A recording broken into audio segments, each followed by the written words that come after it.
Hello. Hello, সিয়াম আহমেদ বলছেন? জি জি, আমি আরএমআর group থেকে বলছিলাম। আপনি একটা জবের জন্য অ্যাপ্লাই করেছিলেন। জি করেছিলাম। কাল আপনার ইন্টারভিউ, ঠিক 12টায় চলে আসবেন কাইন্ডলি। কালকে ইন্টারভিউ আপনি আজকে জানাচ্ছেন, একটু আগে জানাবেন না? সরি, আসলে আপনাকে লাস্ট মোমেন্টে সিলেক্ট করা হয়েছে তো, তাই আগে থেকে জানানো হয়নি। আর সমস্যা থাকলে বলুন না, আমি আপনার পরে ক্যান্ডিডেটকে কল করছি। না না না না, আমি কাল চলে আসবো। ওকে, ঠিক 12টায় চলে আসবেন কাইন্ডলি। এক্সকিউজ মি, জি আমার একটা ইন্টারভিউ ছিল। আপনার কয়টায় আসার কথা ছিল? জি 12টায়। আর এখন কয়টা বাজে? জি আমি জানি, আর আড়াইটা বাজে। আপনি লেট করে ফেলেছেন, ইন্টারভিউ শেষ। প্লিজ একটু দেখবেন কি করা যায়, কারণ আসলে রাস্তায় অনেক জ্যাম জট, বোঝেনি তো। ঠিক আছে, বসুন। Thank you so much. কিছু মনে না করলে, আপনি Sohana right? Marketing department 42nd batch. জি। আমি একই ডিপার্টমেন্টের 40th ব্যাচ। আপনি আমাকে চিনতে পারছেন না? আমি সিয়াম। স্যাররা ভেতরেই আছে, যান। Thank you. সোহানা। কি ব্যাপার, ইন্টারভিউ তো আমার অনেকক্ষণ আগে শেষ হয়েছে, আপনি কোনো জান নাই? থ্যাংক ইউ আমাকে হেল্প করার জন্য। তুমি যাচ্ছ কোথাও? কেন, লিফট দিবেন? তুমি আমাকে হেল্প করেছো, সেটার কৃতজ্ঞতা স্বরূপ তো তোমাকে আমি একটা লিফট দিতেই পারি। রাইড শেয়ারিং এ আমার অ্যালার্জি আছে, আর বাইকারদের আমি দুই চোখে দেখতে পারি না। আপনার থেকে তো লিফট নেওয়ার কোনো প্রশ্নই আসে না। আচ্ছা তুমি কি সত্যি আমাকে চিনতে পারছো না? আপনার মতন কাপুরুষকে তো মনে রাখার কিছু নাই। এরকম দাঁত খেলায় হাসছেন কেন? কারণ আমি জানি আমাকে তোমার মনে আছে।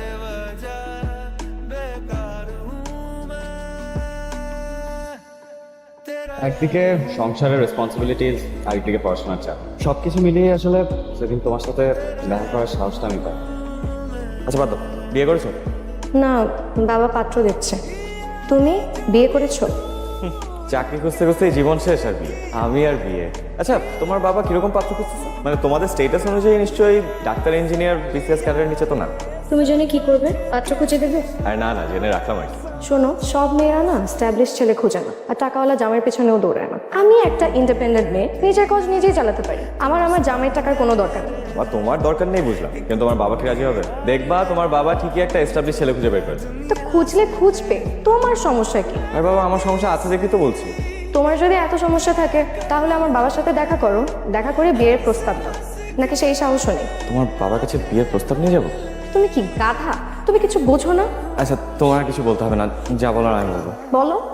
সোহানা, তোমাকে যেদিন আমি প্রথম দেখেছিলাম সেদিন তোমাকে ভালোবেসে ফেলেছিলাম, আর এখনো বাসি। তোমাকে আমি ভুলিনি কখনো। তুমি সবসময় আমার মধ্যেই আছো, আমার মগজে, মস্তিষ্কে, মনে।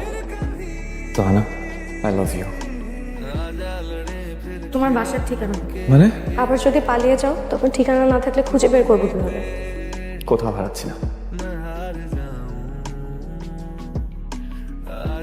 কি ব্যাপার, তুমি প্রতিদিন আমাকে লিফট দেবে নাকি? অফকোর্স, তবে আজকে আসছি অফিসের খোঁজ নিতে। চাকরিটা হয়ে গেলে তোমার বাবার কাছে যাবো। সিয়াম, আমাদের অফিসে মেবি তোমার জবটা হবে না। চেয়ারম্যান স্যারের একজন ক্যান্ডিডেট আছে। বুঝছি, বাদ দাও, ওঠো। তুমি শ্রেয়া? জি আঙ্কেল। তারপর ইয়াং ম্যান কি করছো? আঙ্কেল এই মুহূর্তে কিছু করছি না, জব সার্চিং। জব করছো? তার মানে তুমি এখন বেকার? ঠিক বেকার না আঙ্কেল, টুকটাক কিছু কাজ করছি। সংসার চালানোর মতো রোজগার আছে আমার। আচ্ছা, তোমার যেন কোথাও আমি দেখেছি মনে হচ্ছে, কেমন চেনা চেনা লাগছে।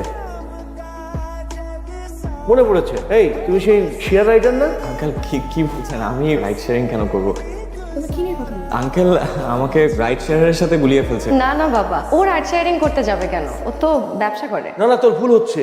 আঙ্কেল আপনার ডেফিনেটলি কোনো ভুল হচ্ছে। তুমি কি মনে করেছো আমি বোকা? আমি অত সহজে ভুল করি না। আমি ঠিকই মনে রেখেছি তোমাকে।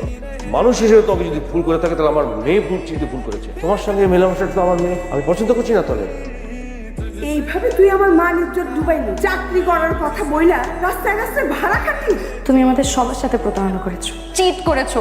এখন আমি আমার বাবার সামনে কি মুখ নিয়ে দাঁড়াবো? তোর দাও। কি উত্তর দেবো আমি? আমি মানলাম আমি তোমাদের কাছে মিথ্যা কথা বলছি, কিন্তু এছাড়া তো আমার কোনো উপায় ছিল না। মা জানতে চায়, আত্মীয় স্বজনরা জানতে চায়, রুমকির কলেজে জানতে চায়, তোমার বাবাও জানতে চায় আমি কি চাকরি করি। না হলে তোমাকে অন্য কোথাও বিয়ে দিয়ে দিবে। আমি বুঝি একটা চাকরির উপর যদি এত কিছু নির্ভর করে, তাহলে আমার মিথ্যা বলা ছাড়া আর কোনো উপায় ছিল? সবার কথা তো আমি জানি না, কিন্তু আমাকে তোমার অন্তত সত্যটা বলা উচিত ছিল।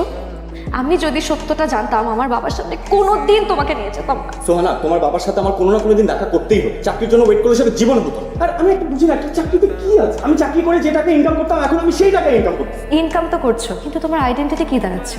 শোনো, চাকরি is all about hope, status and identity. তুমি যেভাবেই হোক এই মাসের মধ্যে একটা চাকরি ম্যানেজ করবে। আই, তোর বাইকে চাবি দে আমাকে। আজকে থেকে তোর বাইক চালানো বন্ধ।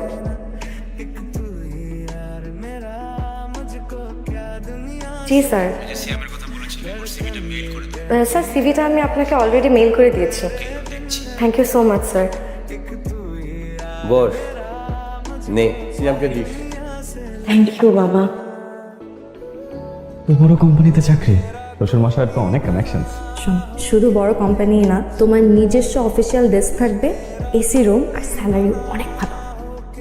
চাকরিটা হবে তো? মানে কত ছেলে ওয়েট করে আছে এই চাকরির জন্য বলো? মানে ভালো চাকরি পেতে গেলে মামা চাচার ব্যাকআপ ছাড়া কোনো অপশন নেই। শুধু ব্যাকআপে তো কাজ হয় না, 1 লাখ টাকাও লাগবে। আর তোমার জয়েনিং এর আগে কিন্তু 1 লাখ টাকা পুরোপুরি কমপ্লিট করে দিতে হবে। 1 লাখ টাকা লাগবে? এত টাকা? দেখো, এই ঘুষ দুর্নীতি করবো না বলেই কিন্তু এতদিন আমি বেকার বসেছিলাম। এখন সেই ঘুষ দিয়ে চাকরি নিতে হবে আমাকে? সেখানে অনিয়মই নিয়ম হয়ে গেছে, সেখানে অনিয়মকে যত দ্রুত তুমি মেনে নেবে ততই ভালো। আচ্ছা, মেনে যদি নেইও, এত টাকা আমি কোথায় পাবো? আমার পক্ষে এত টাকা ম্যানেজ করা সম্ভব না। তোমার বাইকটা বিক্রি করে দাও। ভাই, বিক্রি করে দেবো মানে? হ্যাঁ, পরে একটা কিনে নিও। শোনো, রবিবারের মধ্যে যেভাবেই হোক বাইকটা বিক্রি করে টাকাটা ম্যানেজ করো।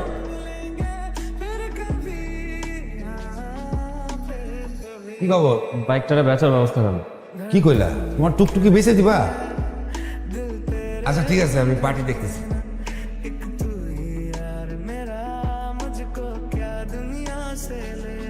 কিরে, তোর না আজকে বাইক বিক্রি করতে যাওয়ার কথা, এখনো যাস নাই? আমি ইন্টারভিউ দিব না, আমি বাইকও বিক্রি করবো। আমি যাচ্ছি রাইট সাইড। কি বলতেছিস তুই এসব? তোর মাথা ঠিক আছে তো?